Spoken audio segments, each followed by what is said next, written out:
you see these memes whenever I was on Facebook, is that, well, I can't find a man strong enough to be with me. Well, you're better off just stay single until you can have a man that is can master you. May I say that until a woman finds that man, she would make a mistake in getting married. If she marries Mr. Milktoast, I was wondering when this was coming. I thought it probably was watered down. She will be in trouble from that day on. And she will hate him for being a pansy. You're not standing up to her. And so the head of Christ is God.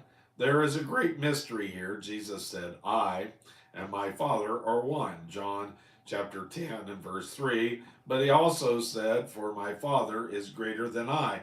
John chapter 14 and verse 28.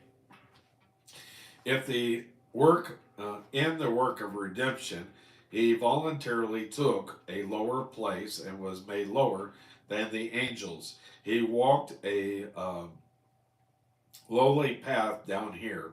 We are admonished, "Let this mind be in you, which was in Christ Jesus, who being in the form of God thought it not robbery to be equal with God, but made himself of no reputation, and took upon him the form of a servant, and was made in the likeness of men." That's Philippians chapter 2, verses 5 through 7.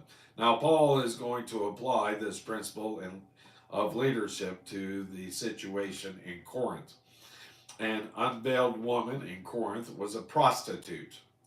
The situation in your church or in your community may be different than it was in Corinth, but there is a principle here and it still applies today. Verse 4, every man praying or prophesying have his head covered, uh, uh, dishonoreth his head. Every man praying and prophesying, having his head covered, dishonoreth his head. The rabbis of that day taught that a man was to cover his head. Paul says that they actually misinterpreted Moses and the reason for the veil.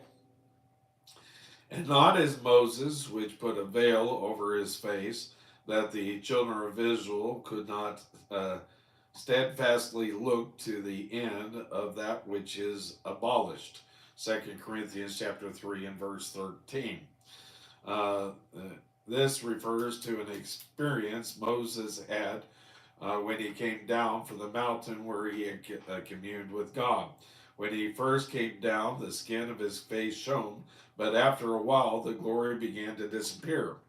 Therefore he covered his face so they wouldn't discover the glory was disappearing. Exodus 34, verses 33 through 35.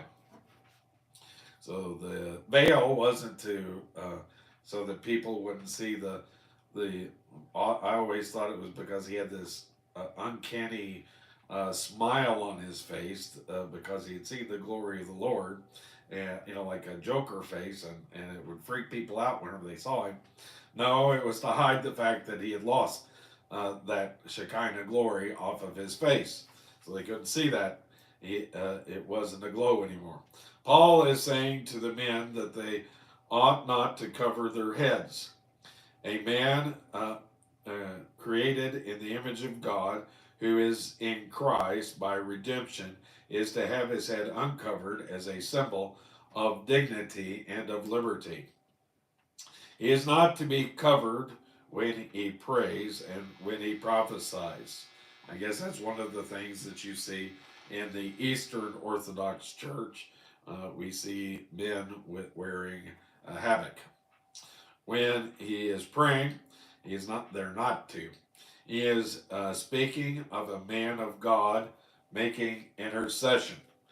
When he is prophesying, he is speaking for God to men. Or, yeah, whenever he is standing in his in those two sacred holy positions, he is to have his head uncovered.